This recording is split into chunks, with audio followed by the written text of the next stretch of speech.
Hi, my name is Neil McNamara. I'm the editor of the Framingham Patch, and tonight we're going to have a nice little conversation with some folks in Framingham about the Tuesday election and what to expect and what's going to be maybe coming up in the next year, next term.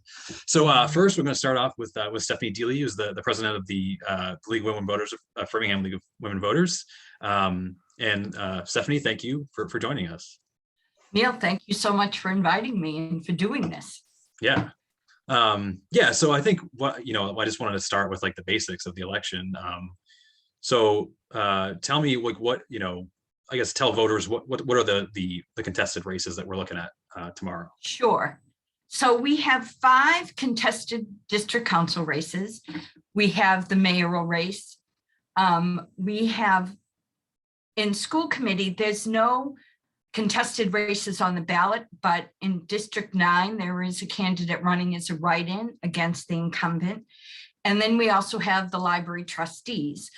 So library trustees, there's 6 openings and there's 8 candidates running. So that's a contested race also. Voting is tomorrow. The polling sites are open from 7 a.m. to 8 p.m. You can find your polling site on the city website. If you don't have information about that, I'd like to encourage everyone to vote. Your voice is the strongest tool you have in your toolbox to influence how our city will move forward. So you want to make sure that you're informed about the candidates who are running, and that you take the time to vote for the person who you think best represents what you want to see the city do moving forward. And I don't know about everyone else, but for me, no candidate ever meets every criteria I set. So you're looking for the important issues that are important to you, and those are different for all of us. And which candidate most closely represents your opinion on those issues. Mm-hmm. And so earlier this month, last month, October, me and Framingham Patch and the League of Women Voters got together to do some forums. Can you just talk about those? Who did you talk to? Where can people find those? So as Neil said, we did candidate forums for the mayor's race for District 2, hold on, let me make sure I get them right. District 2, District 3, District 5, District 7. For District 9, which is a contested race, one of the candidates, Edgardo Torres, never responded to any of the outreach, and the league limits we cannot have just one candidate. So the Federal Election Commission doesn't allow that, or they consider it to be an endorsement of one candidate. So we were not able to do one for District 9. But you can view all of those forums on the League's Facebook page. I believe that, Neil, you have a link to them on the Patch page. They're very informative. We took questions from the community. We encourage people to send in questions. Neil and I and Jim Pillsbury, who's the co-president of the League with me, met on several occasions with a few other people from the community to come up with the questions. What we tried to do was, if we got lots of questions on a particular topic, we wanted to make sure that we asked questions on that. So we tried to filter through so we weren't asking duplicate questions, but that we were asking the questions that were important to the community. And I think Neil will agree with me, or maybe he won't, but on this issue, the one constant that came up across all races, not just for a district council or a mayoral race, was that people were concerned about the relationship between the district council and the mayor's office, and that people believed that the dysfunction there was hampering the ability for the city to move forward. So we asked all the candidates how they would handle that issue, what they would do differently, or what they would change, or what they would continue in order to answer the questions that the residents have about why isn't it functioning in a smoother manner, and how can we make it better so that at these meetings we actually accomplish things other than disagreeing, pointing fingers, we need to be more constructive is what we were hearing from residents. Interesting. Yeah, definitely. I agree that was a big theme this year. Actually, and I did want to go back to one thing you talked about with the District 9 race. That's Tracy Bryant's the incumbent, and Edgardo Torres, the former District 9 counselor, who stepped down in 2019. So I was curious about that race. I spoke to his treasurer in, I think it was late September. I think it was early October. She wasn't clear what his status was as far as running, and at the time he had not filed a bank deposit form with the state. So I spoke to the state, and after I spoke to the state, he filed what's called it's called a D-104. The more like layman term is a statement of candidate not raising money. So that basically means that he's not raising money. So I suppose you can totally run for city council without raising money, but it's definitely a difference from, I think, every other candidate is raising money. Right. So yeah, it's unclear. I'm sorry. Go ahead. I'm sorry to interrupt. Yeah. So I mean, I'm not sure how much campaigning is being done in that race. I agree. I wasn't really able to find any platform anywhere for him, any official campaign site. And he was the first elected district councilor for that district when we first became a city, and he served for 2 years, and then chose not to run. And I am not taking sides in an election.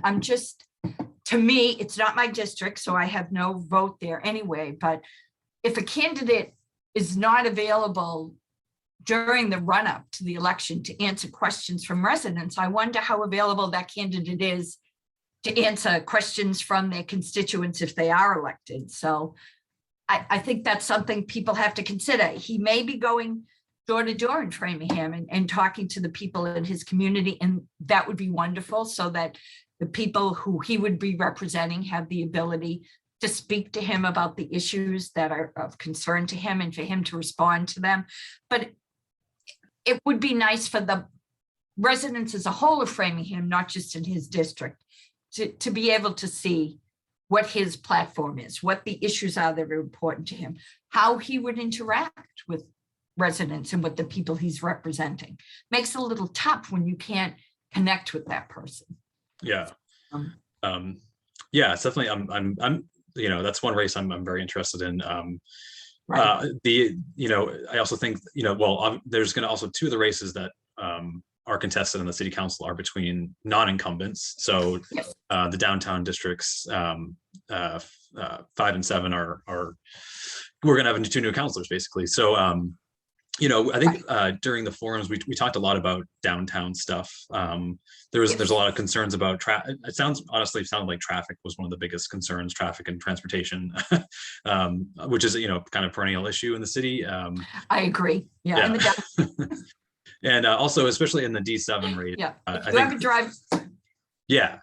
If you ever drive in Framingham. If you drive downtown, you know what the problem. You know that it's a real problem. So yeah, even if you don't live in Framingham.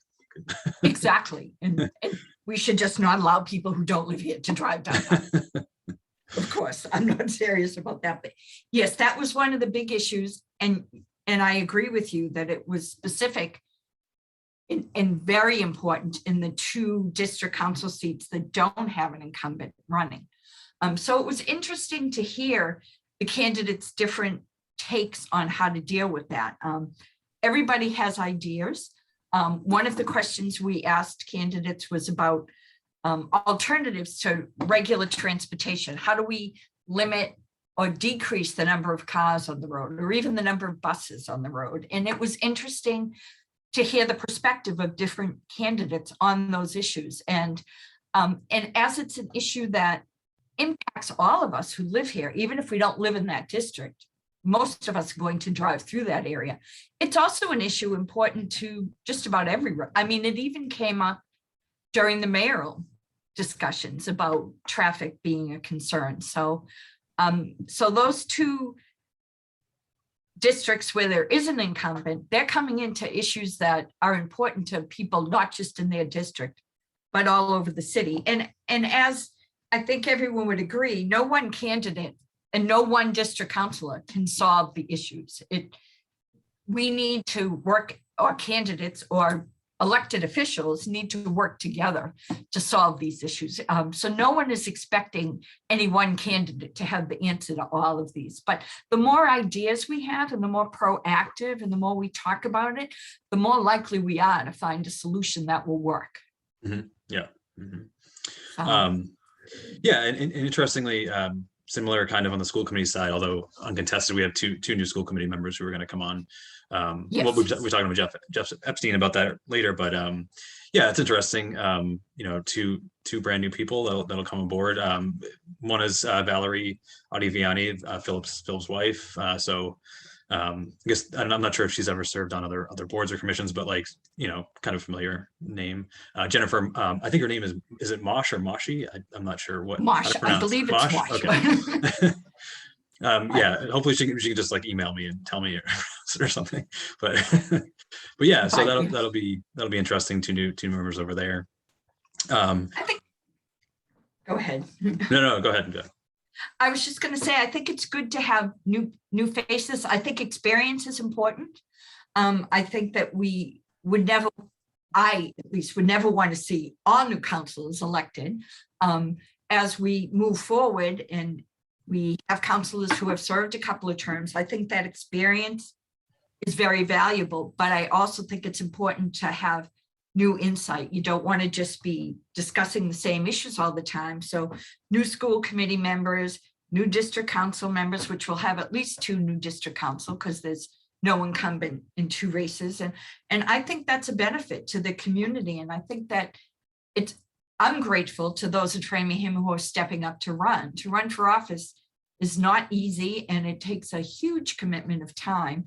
And it's not like you're paid for your time. I mean, you do get a stipend if you're a district council, but certainly not enough to cover the amount of time and hours that you put in. So I applaud the people, all of them who step up to run. I think it's important to have a community where there's people invested.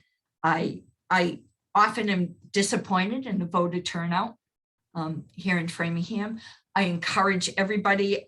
It's easy to say when you hear the news reports and when you see the numbers from the preliminary elections, it's easy to say, oh, my candidate is going to win. I don't have to worry about going to vote. But in reality, we all know that it doesn't always turn out that way. So every vote counts. So I strongly encourage and ask everyone to take the time tomorrow to respect the effort and the time that all the candidates have put in and to vote so that their effort and their time and their investing and being on our candidate forums and other forums and answering questions from the public, they do that so that to help you make an informed decision. So please don't disregard their investment of time, and please take the 10 minutes it may take you to go vote tomorrow. Yeah, and kind of to close this out, I did want to ask you, how do you, are you going to be voting in person tomorrow, or are you still going to do absentee? I'm voting in person. First time, or since the pandemic began? Actually, we voted for the last election in person, but before that we did do the write-in.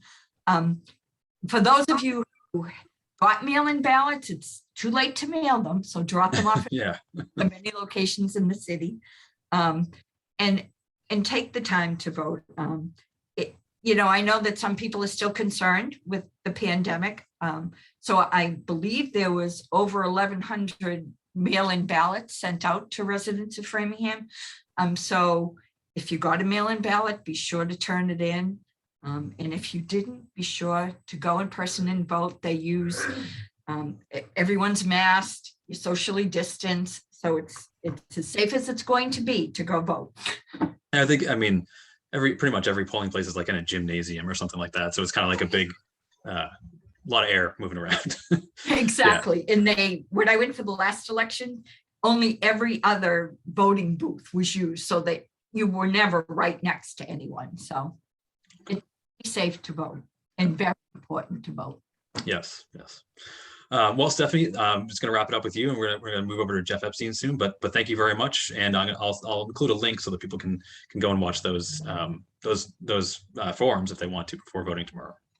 Great, and thank you for doing this, Neil, and for all the work you've done in the election in the past.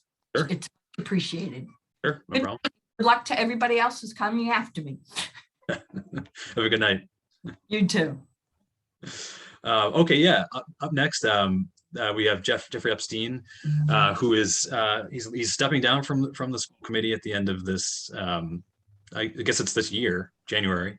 How's it going, Jeff? I'm good. Yeah.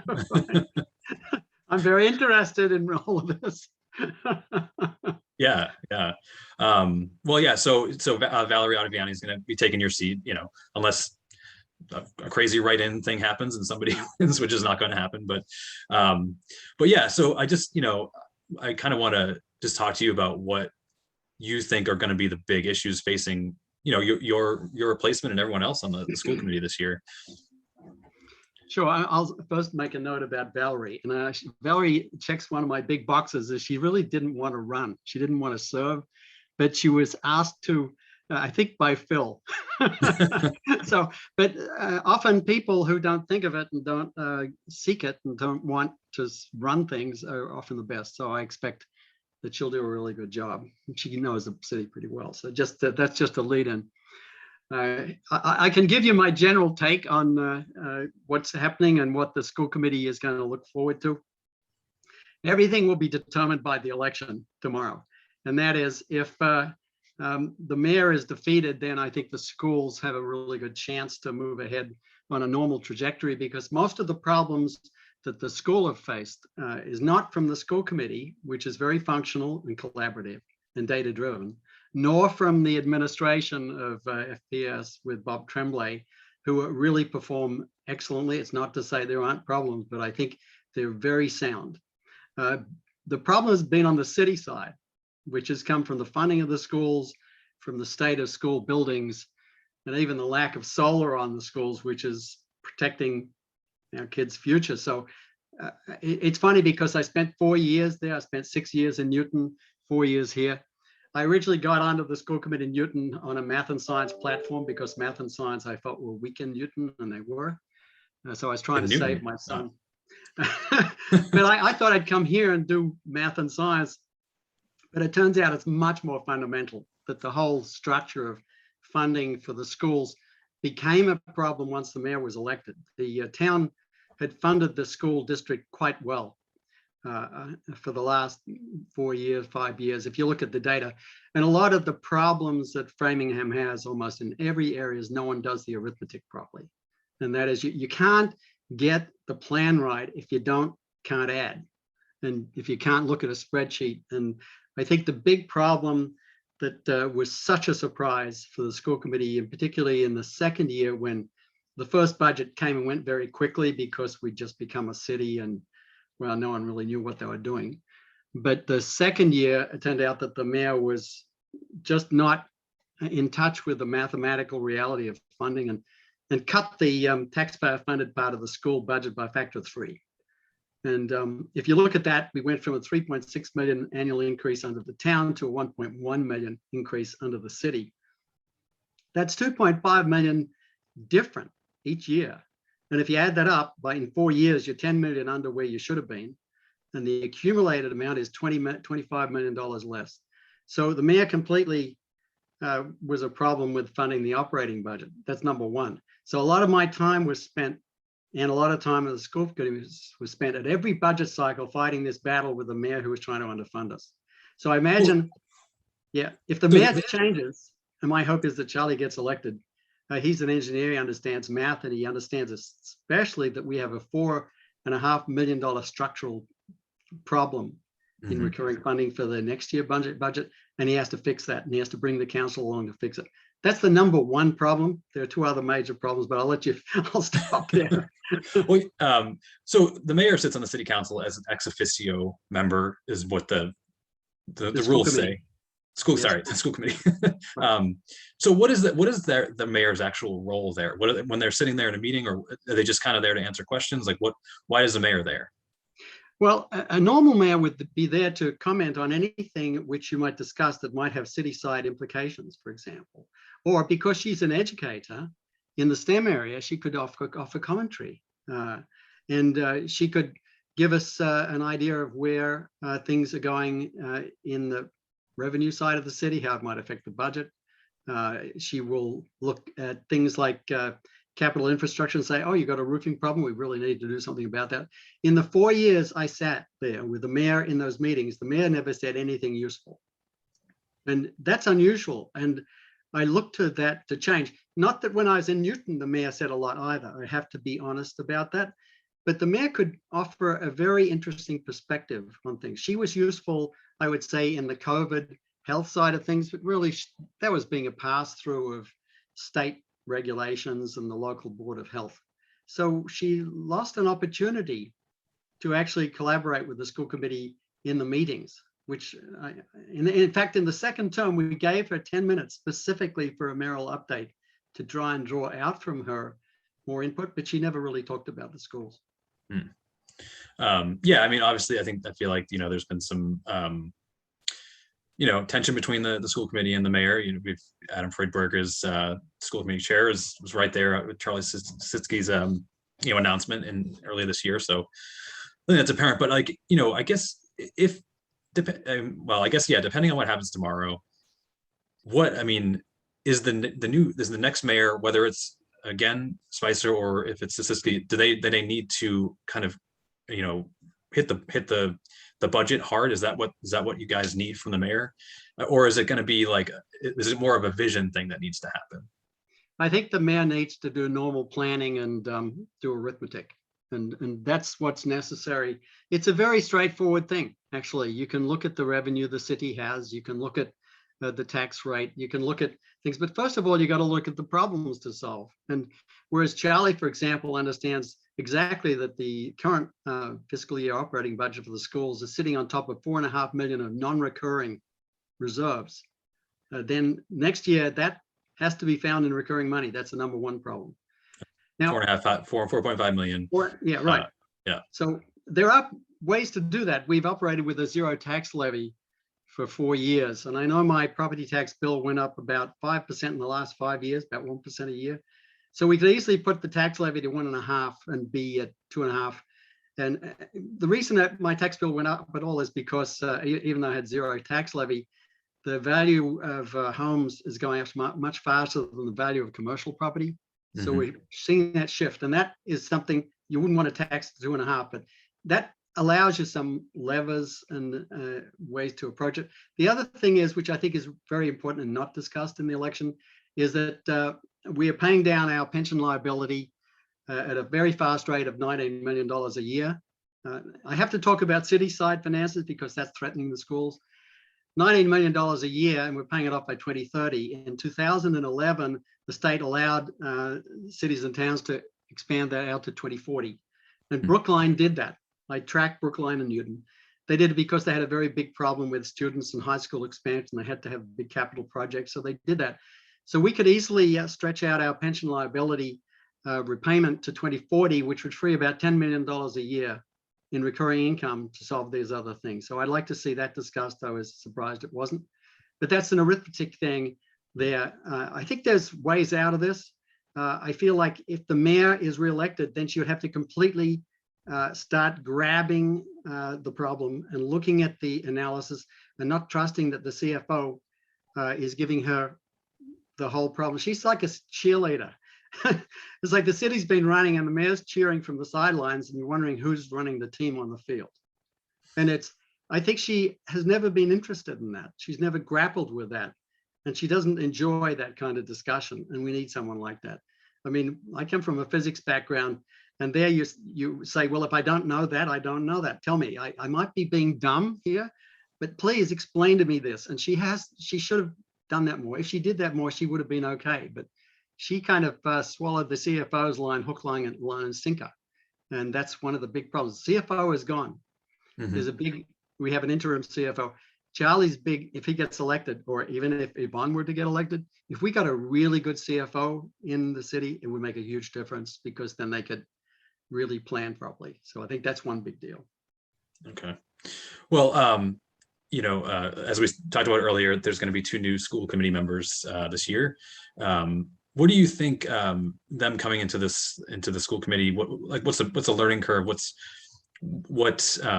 What challenges, I guess, do they face coming in brand new to the system you have? Well, I think they get 8 hours of state training, which they could have in the next week on how to be a school committee member. And I think that's something they should do. The other thing is you go around and talk to people. Before I was elected, I went to Panera in Framingham and chatted with Bob Tremblay. And I got a very strong alignment with where he was going. For example, I was always wondering why we didn't have a 2-way Portuguese program in the city, because we had as many Portuguese speaking families as Spanish. And before I raised it, he told me that they were going to have a 2-way Portuguese program. And so I kind of knew he was ahead of the curve. Bob's very curious, very data driven. He's not perfect, but he can tell you a lot. Lincoln Lynch is really a wonderful CFO for the schools, can tell you a lot about finances. So I'd say in a few months, these school committee members should be up to speed. And they can look at the budget books from the last couple of years. I don't see it as a huge learning curve, because a lot of this is very simple, but you do have to read things. And also, I might be going off. I'm happy to have coffee with anyone, anytime, anywhere, on anything. So I think they'll be assimilated well. There's a plan now for them to enter. They should have coffee with each of the other school committee members or a Zoom meeting with them. And you'll learn a lot from an hour chat. It takes a while in meetings. People say, I like to go to meetings to get to know people. I never did. You get to know people by having coffee with them for an hour and so on. So I think there's a lot of resources, and the school department is incredibly helpful. Everything I argue with, I got from them. So they're I would say the most wonderful administration I've dealt with. I've known 4 superintendents, 3 in Newton and 1 here. Bob's the best, without a doubt. We've got really a good, Lincoln Lynch is terrific as the financial officer.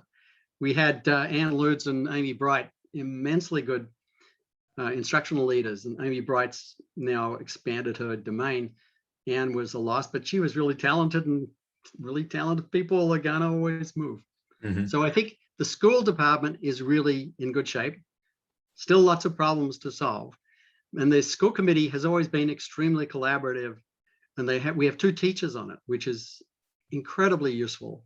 And as long as we don't get a divisive add-on like in the District 9 write-in guy, who's basically, from what I can, motivated by anti-masking and not liking the name change from Woodrow Wilson, the segregationist, to Harmony Grove, which is a marvelous name change.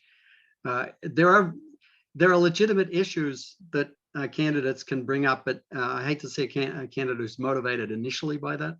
So that's very divisive. He's banned from the community and government chat group on Facebook, for example, because he doesn't treat people well. So, yeah, he's had some, he emailed me about something on Facebook. I don't know what it was. Yeah, and you should be on the issues. I mean, I always campaigned on the issues. I never mentioned my opponent, ever. Mm-hmm. Well, we've got we've got 1 minute left with you, but I wanted to ask you, have you voted yet? And if not, if yep. You haven't, you're going to go in person tomorrow? No, I will never go in person again. No? Okay. Right. Mail-in voting is pretty great. I mean, it's wonderful. Yeah. So easy. Right, and I think it's very important. It's amazing we have 10,000 or 9,000 students. We have about 15,000 parents who are all Muslim registered voters. They could be a hugely important voting bloc in the city, but they're not, because a lot of them are caught up with jobs and kids and they don't vote. They actually, I implore them to go and vote tomorrow, because we really, really, really have to change the mayor. And the other part of this is the council has been operating like a factory without materials for 4 years. They had no planning, no vision, no input from the mayor that is worth squat. And so they've had a terrible time. 7 of them left after the first term. So the council has to normalize to being a normal council with a mayor who has vision and leadership. So this is an incredibly critically important election. So I think there are big deals. One thing I should say, the big deal after all of this money stuff with capital and roofs leaking and budgets not having enough money, and finally if we get some solar things going, the big thing is the instructional side of the school district, because Bob is finally putting together a data dashboard, which allows you to see instructional improvement across the schools. And that's where now we have a really good IT person. Really, the school committee can focus on that and start disaggregating the data to see, well, how are girls doing in calculus as compared to boys, or how are low-income kids doing in calculus. One of the things I did, and one of the few things I can say right at the end here, when I was in Newton, there are two things I remember I did. One is help them start a first robotics team, where they now have been doing very well, and they build a robot 1 year at Newton North, 1 year at Newton South. My hope coming in was we would get a first robotics team, which would take a collaboration of the high school and Keith Tech, because those guys are expert electricians and plumbers. We could thrash everybody in sight with that team. That's one thing. The other thing is we need to kind of disaggregate the data. And the thing that I did in Newton is I kept on mentioning calculus. Well, several years after I left, double the number of low-income students were taking calculus in the high school. So you do have an effect, and that's, I think, what a lot of people in the city don't understand. You can run, you don't have to have a ton of time spent on this stuff. Try and change a few things. My only regret is I didn't ever get to grapple with the math and science part the way I would like to, but I applied mathematics to the budget. And so I don't know. My take is, we actually have a marvelous city here. If you take solar, there's not a single solar panel operational in any municipal building yet. Some are installed on McAuliffe, not operational. They're about 6 times bigger than one on my house. It's a tiny thing. 1,000 residents have solar on their houses here. So the residents, and they voted for a tax increase for Fuller and a tax increase for the CPA. So this is not a low taxes community. They want to invest in things that solve problems. And that's what I think is the bottom line. We're on the way up. We just got to invest. All right. Well, Geoffrey, thank you very much. And happy election day, even though you already voted. But okay, well, thanks. All right. We'll talk to you later. Bye. Okay, up next, we're going to talk to Brandale Randolph, who's the local businessman here in Framingham. He's the founder of 1854 Cycles. And hopefully we're going to talk to him about small business and hopefully biking. Hey, how's it going? Hey, how's it going? Great. I'm in a certain space right now, so I have to wear a mask, so forgive me. That's totally fine. Yeah, I can put one on. If it makes you feel comfortable, I'll put a mask on too. Yes. Just kidding. Well, yeah, good to, I think we've only spoken on email and stuff, so it's good to meet you, first of all. Thank you. Happy election eve. Yes. So yeah, I wanted to talk to you about, one of the things that I've heard a lot from candidates and from voters this year is that, they're interested in businesses and improving the business climate in Framingham. I don't really know what that means in terms of like being a business owner, because I don't own a business. But it strikes me as Framingham has Staples and TJ Maxx headquarters, Bose. So it seems like there's like a lot of business stuff, but obviously like those are giant corporate, global corporate businesses. So, from your perspective, well, first of all, why don't you tell us a little bit about your business and why it's here in Framingham? Yeah, so the wonderful thing is we'll be moving into a new lease very, very soon in Framingham. I'm not going to announce where it is because it's going to be really awesome. But what we've been doing since 2016 is we hire the formerly incarcerated to build bicycles. And this is what we've been doing. We've sold bikes worldwide, and we're now working on e-bikes and some other things right now. And over the last 2 years, because of the supply chain issues, we've had some issues getting running and keeping going and those things. But we've been amazing. We still have a lot of supporters, a lot of people waiting on our product. But being here in Framingham has been a blessing so far. But I can talk a little bit about the business climate and what it means. Because honestly, the world that we're going into, the post-COVID world, is very different than what it was in, say, 2019, 2018. Because business is all about 3 things. It's about context, competition, and collaboration.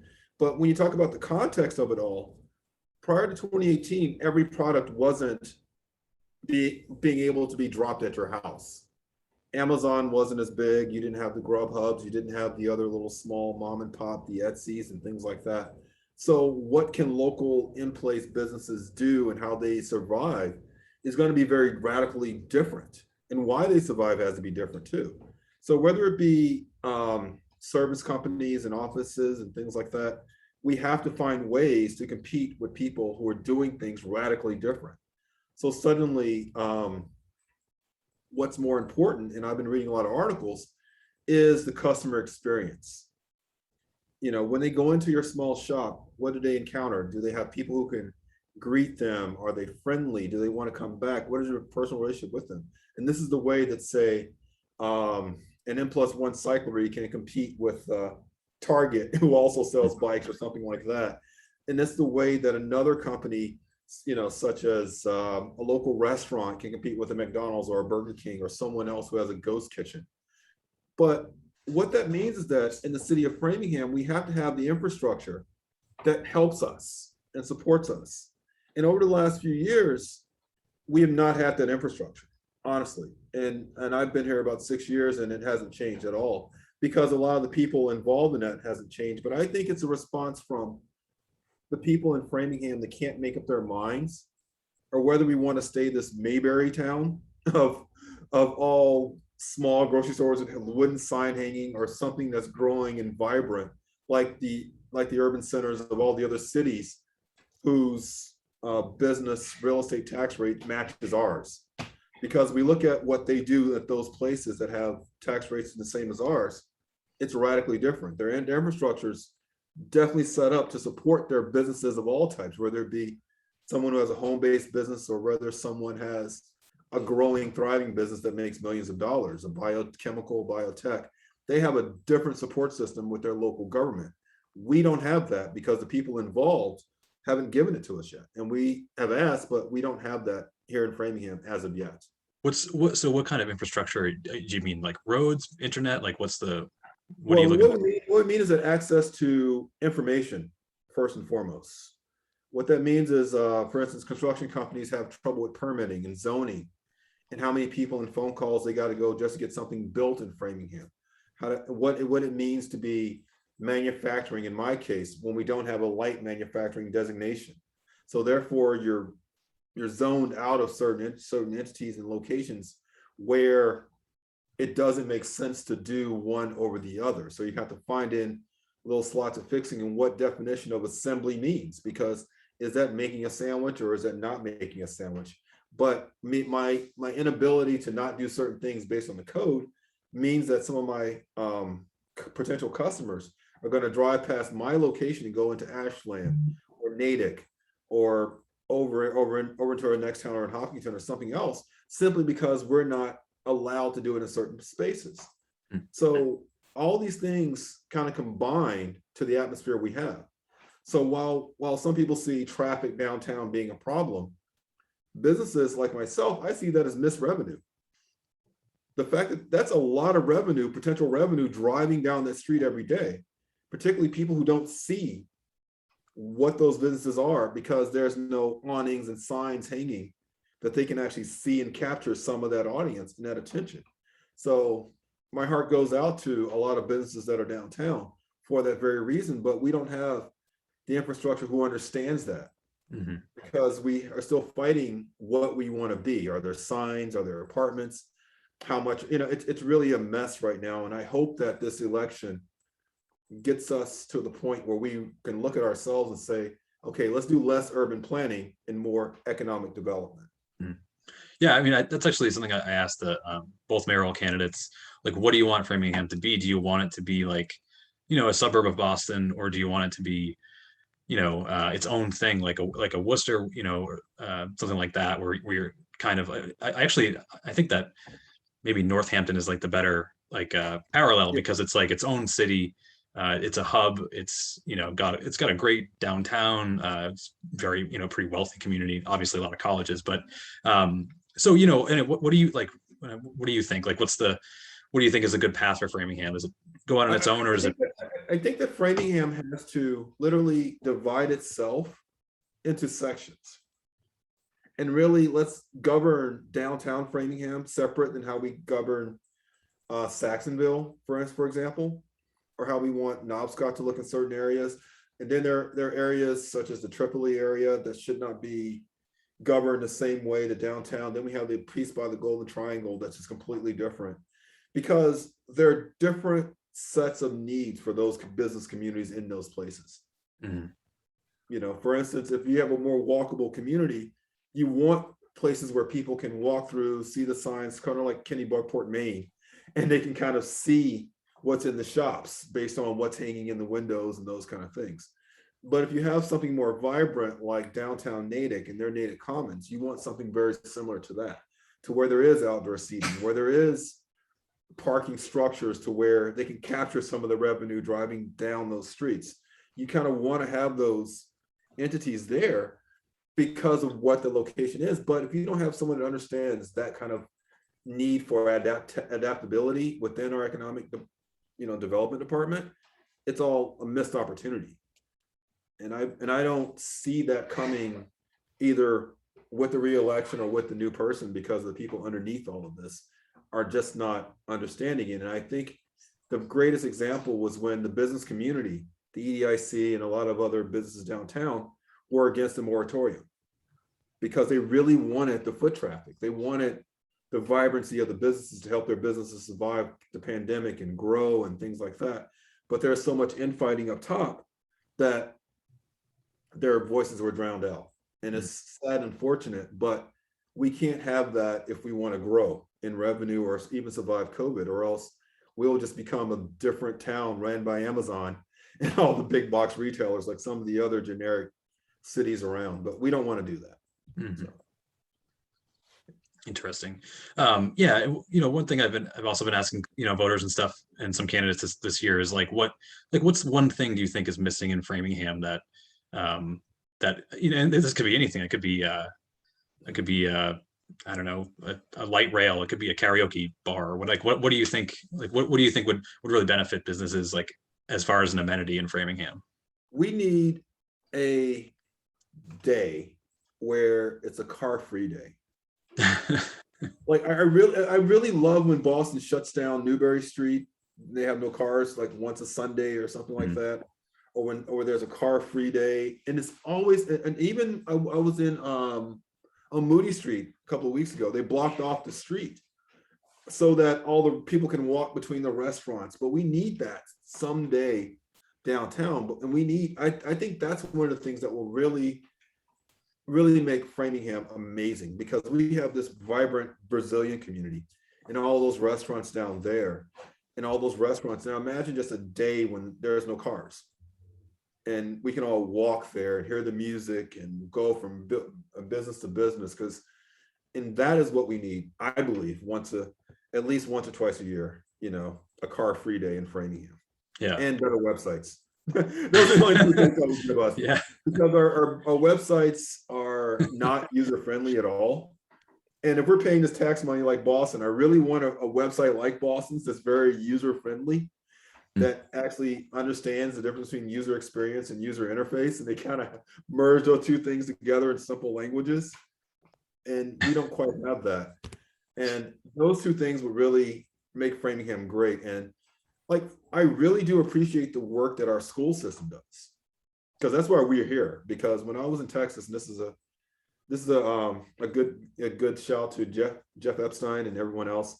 When I looked at the websites for the cities around, there was only one website that had kids of different races on their website, and that was Framingham.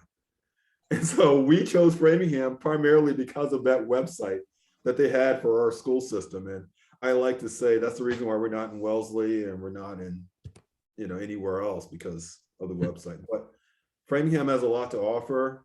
I just believe that we need to make up our minds of who we're going to be.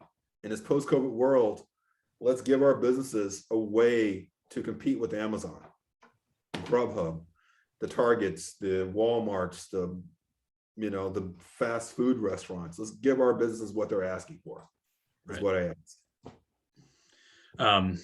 Okay, well, Brandale, it's about 7:45 now, but yeah, thank you. So 1854 cycles, you don't have any bikes for sale right now, is that correct? You're sold out? No, but we will very soon. And then we have big news coming in about 2 weeks. We're working on something right now I can't really talk about in public, but Okay. You guys are going to be very impressed. So thank Okay. you. Looking forward to that. All right. All right. Well, thank you very much, and happy voting tomorrow. Thank you.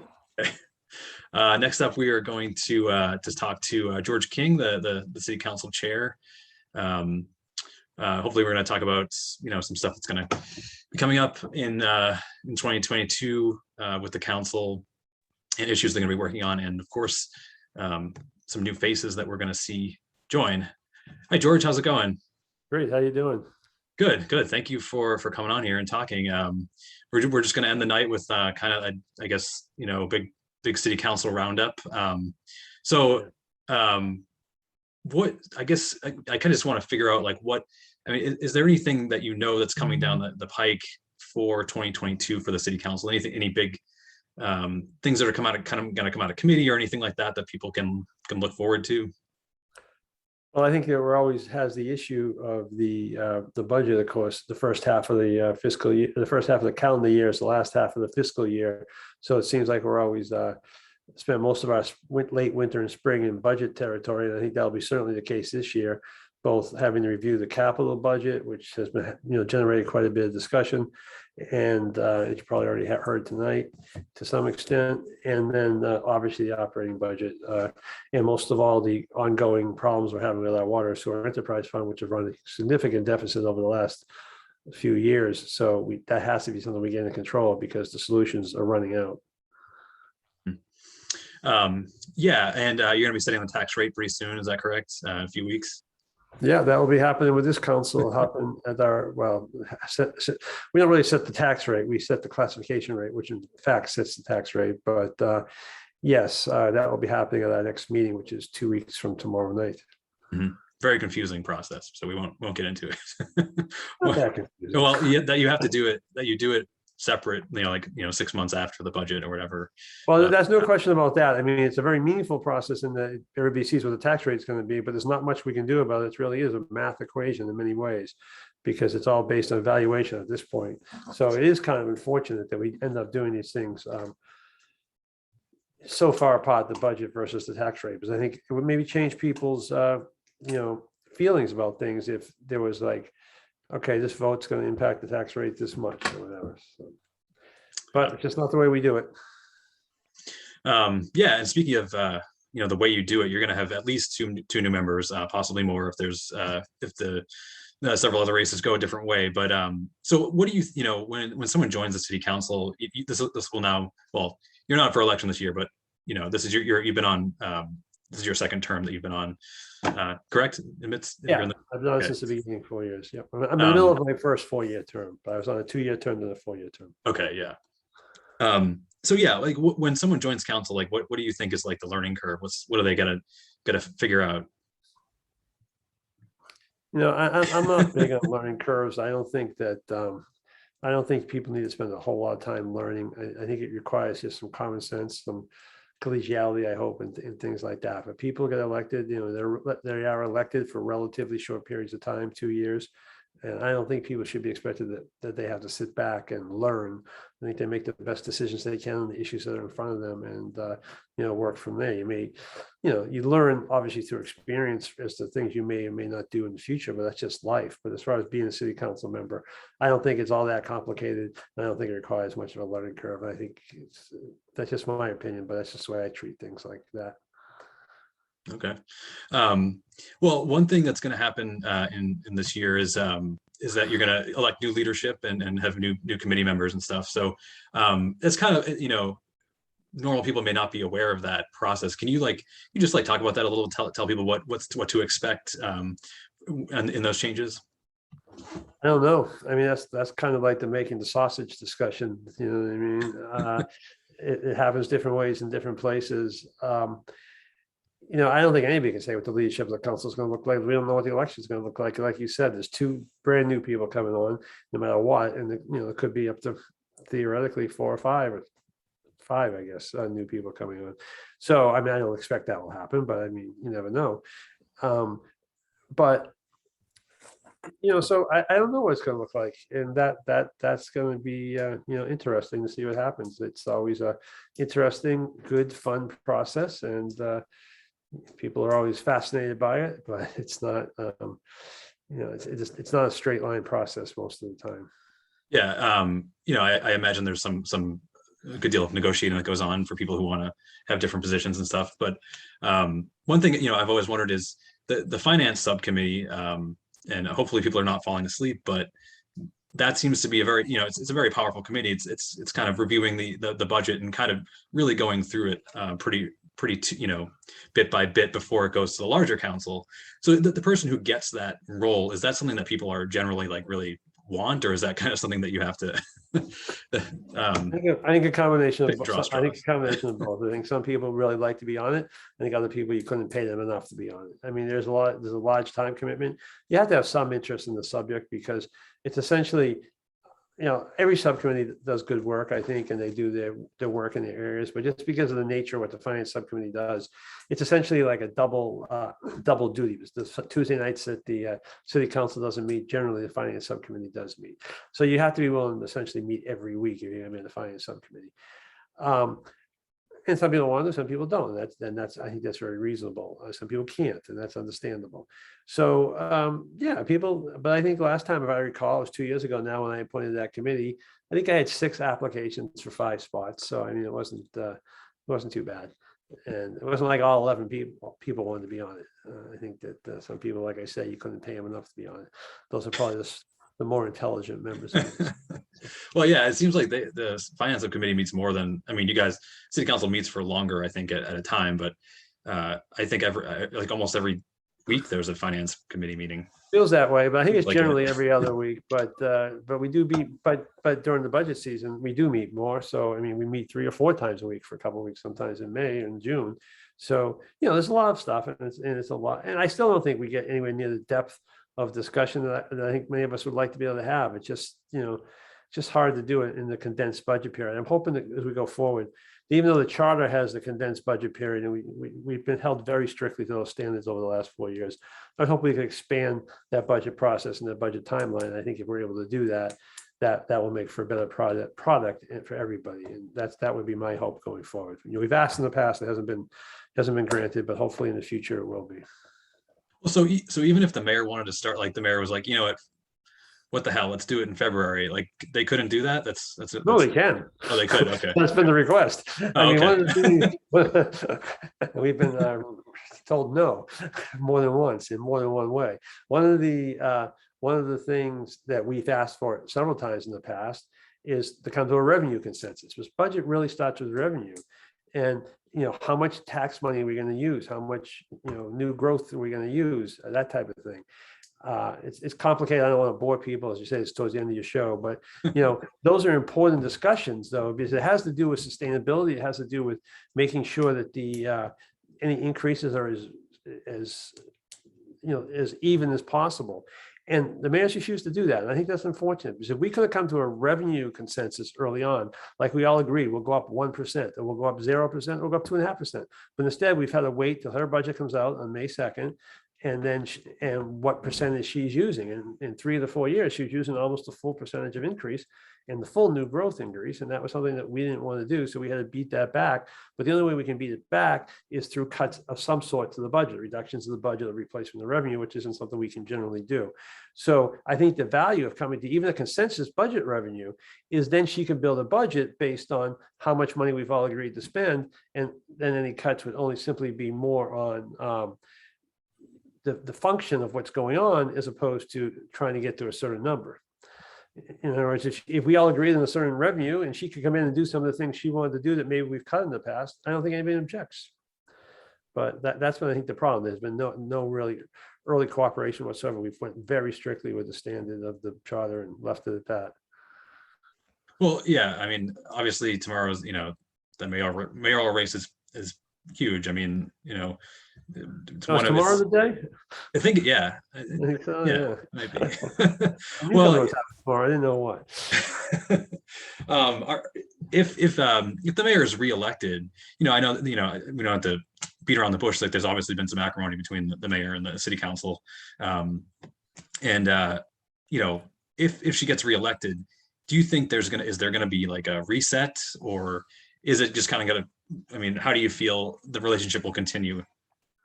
You know, I don't know the answer to that question. I mean, from the outside looking in, I'm sure not everybody, I'm sure a lot of people feel like, it takes two to tangle, so to speak. And, so do we have to but, I do, and this sounds a little self-serving, but I think that's really up to the mayor, but she controls the situation.